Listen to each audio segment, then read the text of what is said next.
Hi ಎಲ್ಲ ವಿದ್ಯಾರ್ಥಿಗಳಿಗೆ Educare Karnataka ಚಾನಲ್ಗೆ ಸ್ವಾಗತ. KCET Mach allotment result announce ಆದ ನಂತರ ಅದನ್ನ ಹೇಗೆ ಚೆಕ್ ಮಾಡೋದು, ಹಾಗೆ ಮಾಕ್ ಅಲಾಟ್ಮೆಂಟ್ ರಿಸಲ್ಟ್ ಅಲ್ಲಿ ಯಾವ ಯಾವ ಡೀಟೇಲ್ಸ್ ಅನ್ನ ಕೊಟ್ಟಿರ್ತಾರೆ ಅದನ್ನ ನಾವು ಈ ವಿಡಿಯೋದಲ್ಲಿ ತಿಳಿದುಕೊಳ್ತಿದ್ದೀವಿ. ವಿಡಿಯೋ ನಿಮಗೆ ಖಂಡಿತವಾಗಿ ಸಹಾಯ ಆಗುತ್ತೆ, ತಪ್ಪದೆ ಲೈಕ್ ಮಾಡಿ. ಹಾಗೆ ಈ ಚಾನಲ್ಗೆ ಬಂದು ವಿಸಿಟ್ ಮಾಡಿದ್ರೆ ಸಬ್ಸ್ಕ್ರೈಬ್ ಕೂಡ ಮಾಡಿ. ಸರಿ, ಈಗ ವಿಷಯವನ್ನ ತಿಳಿದುಕೊಳ್ತಾ ಹೋಗೋದಾದ್ರೆ ಮಾಕ್ ಅಲಾಟ್ಮೆಂಟ್ ರಿಸಲ್ಟ್ ಏನಿದೆ ಅದನ್ನ ಎರಡು ರೀತಿಯಲ್ಲಿ ಚೆಕ್ ಮಾಡಬಹುದು. ಮೊದಲನೇದಾಗಿ ನೀವೀಗ ಆಪ್ಷನ್ ಎಂಟ್ರಿಯನ್ನ ಮಾಡಿದ್ರಿ, ಆಪ್ಷನ್ ಎಂಟ್ರಿಗೆ ಯಾವ ಲಿಂಕ್ ಅನ್ನ ಯೂಸ್ ಮಾಡಿದ್ರೋ ಅದೇ ಲಿಂಕ್ ನ ಮೂಲಕ ಈ ಮಾಕ್ ಅಲಾಟ್ಮೆಂಟ್ ರಿಸಲ್ಟ್ ಏನಿದೆ ಅದನ್ನ ಚೆಕ್ ಮಾಡೋದಕ್ಕಾಗತ್ತೆ. ಹಾಗೆ ಮತ್ತೊಂದು ಆಪ್ಷನ್ ಅಂತ ಹೇಳಿದ್ರೆ ನಮ್ಮ ಕೇದವರು ಇತ್ತೀಚಿನ ಪ್ರಕಟಣೆಗಳು ಅಂತ ಆಪ್ಷನ್ ಕೊಡ್ತಾರೆ. ಅದರಲ್ಲಿ ಮಾಕ್ ಅಲಾಟ್ಮೆಂಟ್ ರಿಸಲ್ಟ್ ಬಂದ ನಂತರ ಮಾಕ್ ರಿಸಲ್ಟ್ ಅನ್ನ ಚೆಕ್ ಮಾಡೋದಕ್ಕೆ ಒಂದು ಲಿಂಕ್ ಅನ್ನ ಕೊಡ್ತಾರೆ ಅದರಲ್ಲೇ. ಸೊ ಅದನ್ನ ಕ್ಲಿಕ್ ಮಾಡಿ ನಿಮ್ಮ CET ಡೀಟೇಲ್ಸ್ ಏನಿರುತ್ತೆ, ಸೀಕ್ರೆಟ್ ಕೀ ಆಗಿರ್ಬೋದು, ಸೊ ಅದನ್ನೆಲ್ಲ ಎಂಟ್ರಿ ಮಾಡಿ ಮಾಕ್ ಅಲಾಟ್ಮೆಂಟ್ ರಿಸಲ್ಟ್ ಅನ್ನ ಚೆಕ್ ಮಾಡಬಹುದು. ಇದ್ರೆ ಮತ್ತೊಂದು ಆಪ್ಷನ್ ಹೇಳಿದೆ ಅಲ್ವಾ, ಈಗ ಆಪ್ಷನ್ ಎಂಟ್ರಿಗೋಸ್ಕರ ಲಿಂಕ್ ಅನ್ನ ಕೊಟ್ಟಿರ್ತಾರೆ ಅಂತ.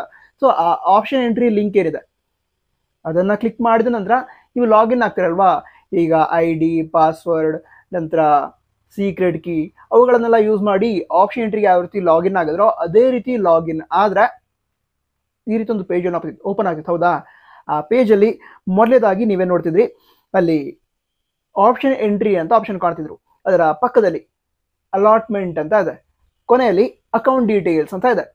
ಹೌದಾ, ಈಗ ಸೆಕೆಂಡ್ ಆಪ್ಷನ್ ಏನಿದೆ ಅಲಾಟ್ಮೆಂಟ್ ಅಂತ, ಅದರಲ್ಲಿನೇ ಏನ್ ಮಾಡ್ತಾರೆ ಮಾಕ್ ಅಲಾಟ್ಮೆಂಟ್ ರಿಸಲ್ಟ್ ಅನ್ನ ಕೊಡ್ತಾರೆ.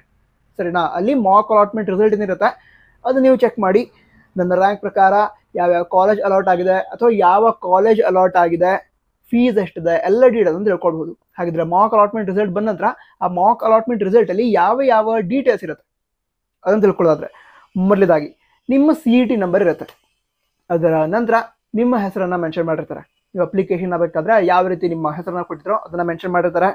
ಅದರ ನಂತರ ಯಾವ ಕೆಟಗರಿ ಅಂಡರ್ ನಿಮಗೆ ಸೀಟ್ ಸಿಗ್ತಾ ಇದೆ ಅಥವಾ ನೀವು ಯಾವ್ಯಾವ ಕೋಟಾಗಳಿಗೆ ಎಲಿಜಿಬಲ್ ಇದ್ದೀರಾ ಅದನ್ನ ಮೆನ್ಷನ್ ಮಾಡಿರ್ತಾರೆ. ಅದ್ರ ನಂತರ ರ್ಯಾಂಕ್ ಇರುತ್ತೆ, ಅಂದ್ರೆ ಇಂತಹ ಸ್ಟೂಡೆಂಟ್ಗೆ ಇಂತಹ ರ್ಯಾಂಕ್ ಅಲಾಟ್ ಆಗಿದೆ, ಇಂತಹ ಕೋರ್ಸ್ ಅಂದ್ರೆ ಇಂಜಿನಿಯರಿಂಗ್ ಯಾವ ರ್ಯಾಂಕ್ ಬಂದಿದೆ, ನರ್ಸಿಂಗಿಗೆ ಯಾವ ರ್ಯಾಂಕ್ ಬಂದಿದೆ, ಅದಂತರ ಬೇರೆ ಕೋರ್ಸಸ್ ಏನಿದೆ ಫಾರ್ಮಸಿ ಆಗಿರ್ಬೋದು ಅವುಗಳಿಗೆಲ್ಲ ಯಾವ ಯಾವ ರ್ಯಾಂಕ್ ಅನ್ನ ಪಡೆದುಕೊಂಡಿದ್ದಾರೆ ಅದನ್ನ ಮೆನ್ಷನ್ ಮಾಡ್ತಾರೆ. ರ್ಯಾಂಕ್ ಅನ್ನೋ ಒಂದು ಆಪ್ಷನ್ ಇರುತ್ತೆ, ಅದರ ಮುಂದೆ ಅದರ ಕೆಳಗಡೆ ನಿಮಗೆ ಅಲಾಟ್ ಆಗಿರುವಂತಹ ಕೋರ್ಸ್ ಯಾವುದು ಅದನ್ನ ಮೆನ್ಷನ್ ಮಾಡಿರ್ತಾರೆ.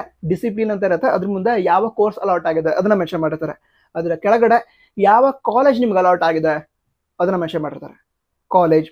ಅದಂತರ ಎಂಜಿನಿಯರಿಂಗ್ ಆಗಿದ್ರೆ ಬ್ರಾಂಚಸ್ ಅದು ಕೂಡ ಮೆನ್ಷನ್ ಮಾಡಿರ್ತಾರೆ. ನಂತರ ಯಾವ ಕೆಟಗರಿ ಅಂಡರ್ ಅಲಾಟ್ ಆಗಿದೆ ನಿಮಗೆ ಅದನ್ನ ಮೆನ್ಷನ್ ಮಾಡಿರ್ತಾರೆ. ಅದರ ನಂತರ ಫೀಸ್ ಎಷ್ಟಾಗುತ್ತೆ ನಿಮಗೆ ಅದನ್ನು ಕೂಡ ಮೆನ್ಷನ್ ಮಾಡಿರ್ತಾರೆ. ನಂತರ ಗೊತ್ತಿರಲಿ, ಇದು ಮಾಕ್ ಅಲಾಟ್ಮೆಂಟ್, ಒಂದು ರೀತಿ ಟ್ರಯಲ್ ರೌಂಡ್ ರೀತಿ. ಸೊ ನಿಮಗೆ ಇಲ್ಲಿ ಫೀಸ್ ಅನ್ನ ತೋರಿಸಿರ್ತಾರೆ, ಅದನ್ನ ಪೇ ಮಾಡೋ ಅವಶ್ಯಕತೆ ಇಲ್ಲ. ನಿಮ್ಗೆ ಜಸ್ಟ್ ಈ ಕಾಲೇಜ್ ಅಲಾಟ್ ಆಗೋ ಚಾನ್ಸ್ ಇದೆ, ಆ ಕಾಲೇಜ್ ನಿಮಗೆ ರಿಯಲ್ ಅಲಾಟ್ಮೆಂಟ್ ಅಲ್ಲಾದ್ರೆ ಇಂತಿಷ್ಟು ಫೀಸ್ ಆಗುತ್ತೆ ಅದನ್ನ ಮೆನ್ಷನ್ ಮಾಡಿರ್ತಾರೆ. ಸೊ ನಿಮಗೊಂದು ಐಡಿಯಾ ಬರುತ್ತೆ, ಹಾ ನಾನಿನ್ನು ಆಪ್ಷನ್ ಎಂಟ್ರಿ ಮಾಡಿದ್ದೀನಿ, ಅದರ ಪ್ರಕಾರ ಈ ಕಾಲೇಜ್ ಸಿಗೋ ಚಾನ್ಸ್ ಇದೆ, ಇಂತಿಷ್ಟು ಫೀಸ್ ಆಗ್ಬಹುದು, ಈ ರೀತಿ ಐಡಿಯಾ ಸಿಗುತ್ತೆ. ಹಾಗಂತ ಮಾಕ್ ಅಲಾಟ್ಮೆಂಟ್ ಈ ಕಾಲೇಜ್ ಸಿಕ್ತು ಅಂತ ಹೇಳಿದ್ರೆ ಇದೇ ಕಾಲೇಜ್ ನಿಮಗೆ ರಿಯಲ್ ಅಲಾಟ್ಮೆಂಟ್ ಅಲ್ಲಿ ಕೂಡ ಸಿಕ್ಬಿಡುತ್ತೆ ಹಾಗೆ ಹೇಳೋದಕ್ಕಾಗಲ್ಲ. ಚೇಂಜ್ ಆದ್ರೆ ಆಗ್ಬಹುದು, ಕೆಲವೊಮ್ಮೆ ಸಿಗುತ್ತೆ ಕೆಲವು ವಿದ್ಯಾರ್ಥಿಗಳಿಗೆ.